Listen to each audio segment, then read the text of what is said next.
Hi, everyone. Good to see you again. I'm Anne-Marie Green. And I'm Vladimir G2. Thanks for joining us. So, round two of the latest Democratic debates will kick off tonight in Detroit. Vice President Joe Biden is set to battle against 9 other 2020 hopefuls, including Senators Kamala Harris and Cory Booker. This comes after the first round of candidates clashed during last night's debate. The showdown between progressives and moderates stole the night as Senators Bernie Sanders and Elizabeth Warren defended their policies. Ed O'Keefe has the latest from Detroit. Voters had said in recent days they wanted substance out of the debate, and they got it. Some significant conversations about health care, immigration, gun control, and how to pay for college. Just because it was substantive didn't mean it didn't also get testy. This is an example of wish list economics. You can't just spring a plan on the world and expect it to succeed. Moderate Democrats desperate for attention came out swinging early, knowing this might be their only chance to challenge the liberal views of Senators Bernie Sanders and Elizabeth Warren. I think Democrats win when we run on real solutions, not impossible promises. When we run on things that are workable, not fairy tale economics.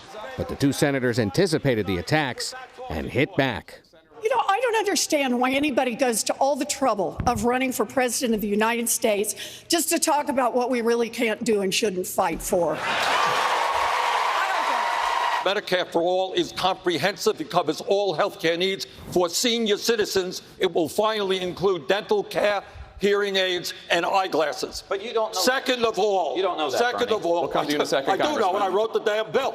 Why do we got to be the party of taking something away from people? No one is the party. That's what they're running on. They're running on telling half the country that your health insurance is illegal. It says it right in the bill. Let's be clear about this. We are the Democrats. We are not about trying to take away health care from anyone.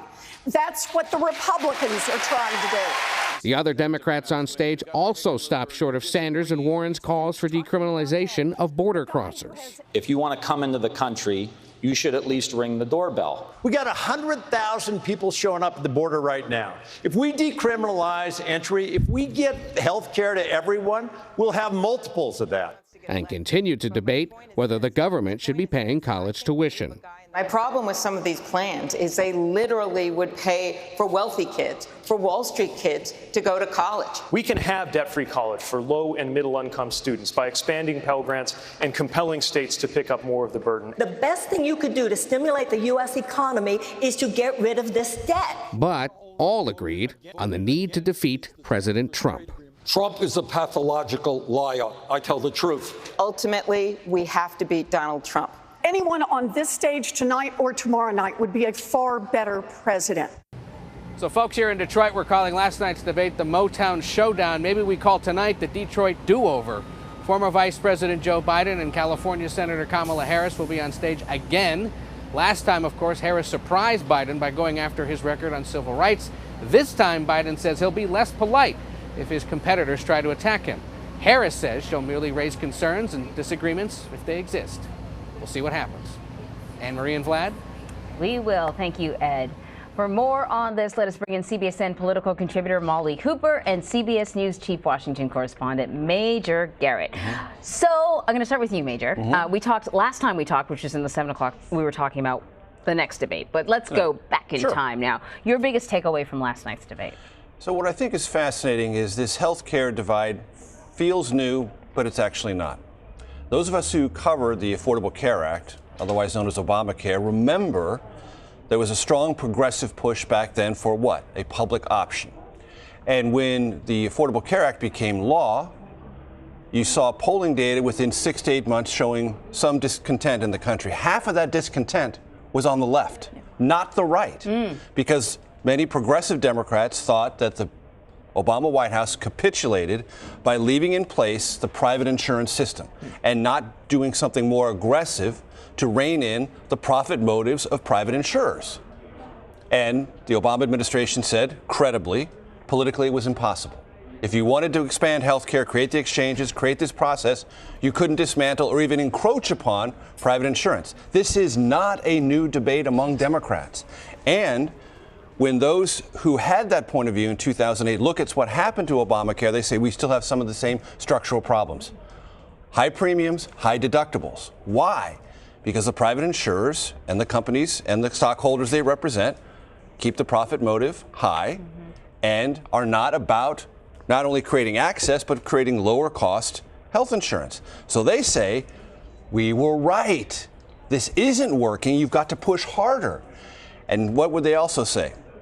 What's now a consensus moderate position? Public option, which was radical in 2009. And so progressives say, hey, folks, we were there. We're still there. What we pushed for then that was radical is now moderate. So the momentum is ours. I'm only saying that when you think about this debate about health care and within the construct it's happening, Democrats, activists, progressives, they know this issue. They've been on it. When they look at Warren and Sanders, they don't perceive them to be radicals. They perceive them to be someone vindicated by history. That's right. And Republicans look at this and say, thank you. Thank you. Thank you, because this is why you lost in 2010. We said that the public option was going to become mainstream, that Obamacare was not the end-all, be-all, that really secretly Democrats were conspiring to get in this public option and to limit your choices with private insurance. And that's something that we did see the moderates both all kind of going at the two progressives or the mainstreams on this public policy issue on the stage last night, when in the lead up to the debate, folks like us were saying, oh, I can't wait to see Elizabeth Warren versus Bernie Sanders. When it really turned out they were like a tag team. Non-aggression pact. Yeah. It was. Because, well, I think that first of all, what struck me is that none of them really went after each other. They would point sometimes to some of the progressive ideas that, Senator Sanders or Warren had, but there was no attack on the individual character of those of people. And what you saw, I think, was probably, I don't know if they agreed to do that, but they seemed aligned on so many issues that it was going to be hard for Senator Warren and Sanders to go at each other.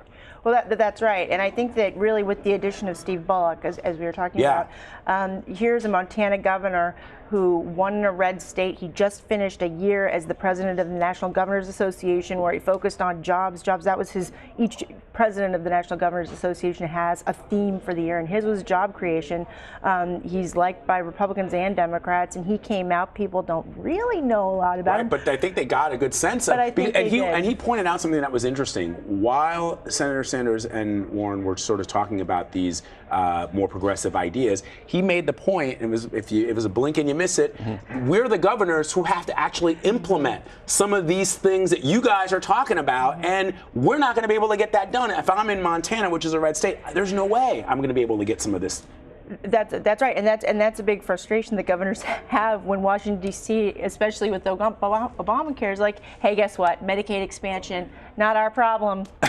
You deal with it, states. And there's also something that's structurally significant about last night, in the sense that there was this very lively conversation going on among Democrats. Has the Trump era changed fundamentally your attitudinal approach to the voters?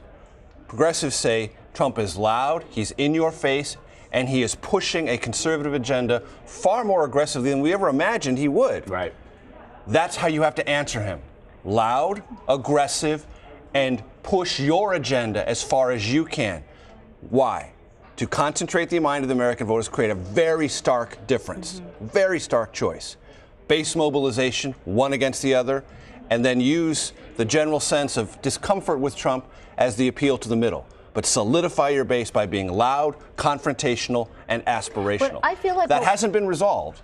That clearly hasn't been resolved. But you saw that play out last night. I feel like what we didn't see, and I was saying earlier that I felt like I was watching it and it felt like the audience wasn't engaged as much. And what I realized is that I wasn't hearing the zingers, the clapbacks, the one-liners that they're deliberately injecting into their dialogue because they know it's going to run over and over again on the news the next day. It felt like a reasonable conversation that, sort of increased the profile of a lot of these sort of middle-aged white guys that get lost in the shuffle. Like, I thought to myself, Hickenlooper, Delaney, Ryan, all these people. I mean, even Marianne Williamson, who people have sort of dismissed as a little wacky, I thought she actually sounded reasonable. She had a couple of very significant moments last night. And I had her on my show, The Takeout, and when she gave her reparations answer, I knew exactly where she was heading. We had like a 10-minute conversation. She knows this issue. She is not someone who's just, well, I'll strike a pose because maybe that'll make me interesting. She's actually thought deeply about this. And you could tell last night That wasn't rehearsed. That was like where she comes down on this. And she thinks about it not just as a dollar and cent thing, but as a structural thing that this country has got to reconcile itself to.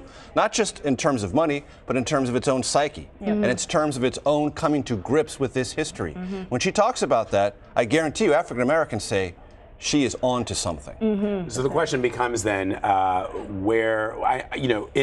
in primary politics, I was having a discussion with Robbie Mook in the green room. He's Hillary Clinton's former campaign manager. And I said, can you give us a sense of primary politics, where we are right now, and general election? Because a lot of the things that we're seeing right now, he pointed to the anger, Major, that fueled President Trump's rise, and the anger that is fueling perhaps the supporters of Bernie Sanders and Elizabeth Warren as being directly primed for primary results. In other words, people are angry, and in certain states, they just go to the polls and they go with that gut. But when it comes to the general, it's a very different story. Well, that's right. And what's interesting in this primary in particular is that now we have polls saying, do you want to support a candidate, who believes in everything you believe in, or do you want somebody who's going to defeat Donald Trump in the mainstream? And yes, we do want somebody. Democrats say, yes, we want somebody who's going to defeat Donald Trump. But you still, as a primary voter, you still want somebody who believes what you believe and is going to fight for those progressive ideals. And to get energized to go out and support that candidate you supported in the primary and the general, that's a much trickier issue. Is Bernie, he pointed to the fact that polls show him beating Donald Trump in a head-to-head.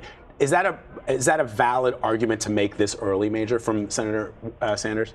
It's an argument. I don't believe any polling data right now is instructive. Yeah. I just don't. Yeah. I believe if you talk about issue significance, that's helpful. If you talk about generalized preferences, who you're most comfortable with, those attitudinal things, I think they're somewhat instructive. But polls right now still have this outsized influence on our conversation. No one is even close to making a decision in Iowa, New Hampshire, South Carolina, or Nevada. You know why? Because they don't have to. And they're not going to until they have to. So I don't spend much time looking at the polls, whether Joe Biden is rising or falling, except in one structural sense. He's been falling. That's noticeable at state level polls and national polls. He's still the front runner. He's still the leader. But if he continues to fall, that trend line continues, that's where polling data can be somewhat instructive. What is your overall momentum? But for Bernie Sanders to say, I can beat Donald Trump, that's a theory. I think what Democrats said last night before the debate, when Tom Perez, the DNC chairman, came out and talked about this button he saw in Chicago that he very much likes, Democrat for president. That's what he wants. That's what the party has to be. That's where it has to come back down to. In the end, Democrat for president. And on the issue of polls, when you talk to Democratic lawmakers, they'll view them with a bit of cynicism, given that who was supposed to win the 2016 election. Exactly. And at this stage in the game, you have to actually win over primary voters first, and a lot of these polls are sort of general population polls, or most likely to vote Democratic polls, So in the sense of polls, they do inform donors slightly, but debate performances do as well. And the most important thing for any debate performance, if it is a performance, is how does it translate to your organization on the ground? How does it translate to donations? And Elizabeth Warren and Bernie Sanders told all their donors and their organizers last night, I'm here to stay, and that was very good for both of them. Major and Molly. Thank you, guys. What a tag team.